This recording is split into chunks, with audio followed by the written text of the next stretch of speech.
जय हिंद दोस्तों। Delhi police constable, HCM, AW, Tipu driver और अन्य SSC एग्जाम की तैयारी कर रहे सभी साथियों के लिए जो हमने RWA के यकीन बैच के रिविजन स्टार्ट की है, तो उसमें हम पॉलिटी में संघ एवं उसका राज्य क्षेत्र टॉपिक का रिविजन कर रहे थे।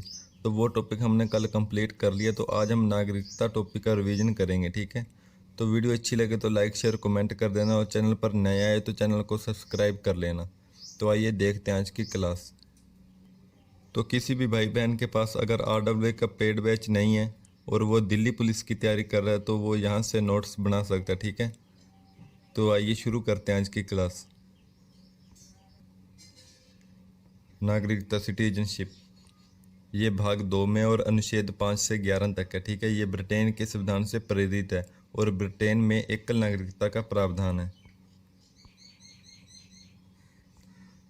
नागरिकता 5 प्रकार से प्राप्त कर सकते हैं: जन्म से, वंश परंपरा से और पंजीकरण से, देशीयकरण से और भूमि अर्जन द्वारा। ठीक है, ये 5 प्रकार से नागरिकता प्राप्त कर सकते हैं।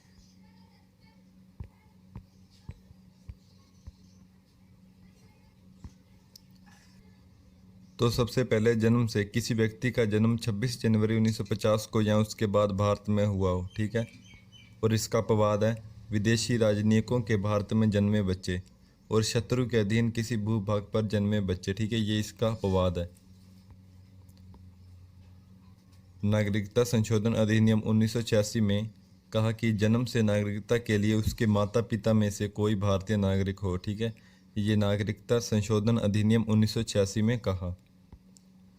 उसके बाद है वंश परंपरा से, विदेश में किसी का जन्म 26 जनवरी 1950 को या उसके बाद हुआ हो। ठीक है, तो वो भारत की नागरिकता प्राप्त कर सकता है। जन्म से समय माता पिता में से कोई एक भारतीय हो। नागरिकता संशोधन अधिनियम 1992 में कहा कि माता की नागरिकता के आधार पर विदेश में जन्मे बच्चे को भारतीय नागरिकता का प्रावधान है। ठीक है, ये नागरिकता संशोधन अधिनियम 1992 में कहा। नोट: 3 दिसंबर 2004 के बाद भारत के बाहर जन्मे बच्चे को वंश परंपरा के आधार पर नागरिकता नहीं दी जाएगी। ठीक है, 3 दिसंबर 2004 के बाद जन्म के 1 वर्ष के भीतर भारतीय वाणिज्य दूतावास में पंजीकरण कराना आवश्यक है। इसके बाद आते हैं पंजीकरण से नागरिकता प्राप्त कैसे करते हैं। ठीक है, पंजीकरण हेतु आवेदन करने की तिथि से 5-7 वर्ष तक भारत में निवास करने वाला व्यक्ति हो। ठीक है, वो पंजीकरण से नागरिकता प्राप्त कर सकता है भारत की।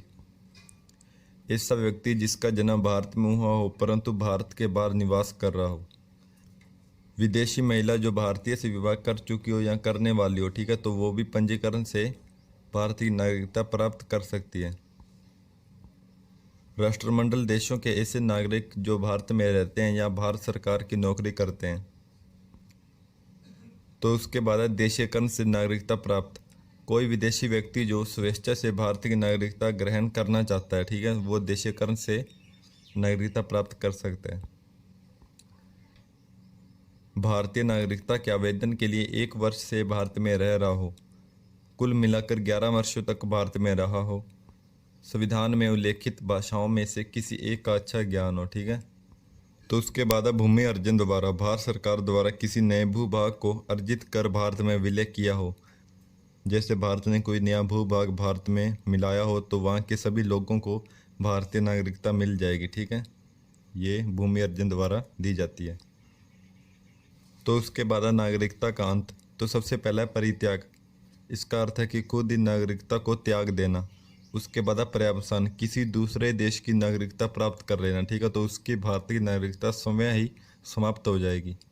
उसके बाद वंचित किया जाना भारत सरकार द्वारा। ठीक है, वंचित किया जाना संविधान के प्रति अनिष्ठा दिखाने पर, युद्ध काल में शत्रु की सहायता करने पर और पंजीकरण या देशीयकरण द्वारा नागरिकता प्राप्त करने के 5 वर्ष के भीतर किसी अन्य देश द्वारा 2 वर्ष की सजा पाने पर, लगातार 7 वर्ष तक देश से बाहर रहने पर और किसी भारतीय स्त्री द्वारा विदेशी पुरुष से विवाह करने पर। ठीक है,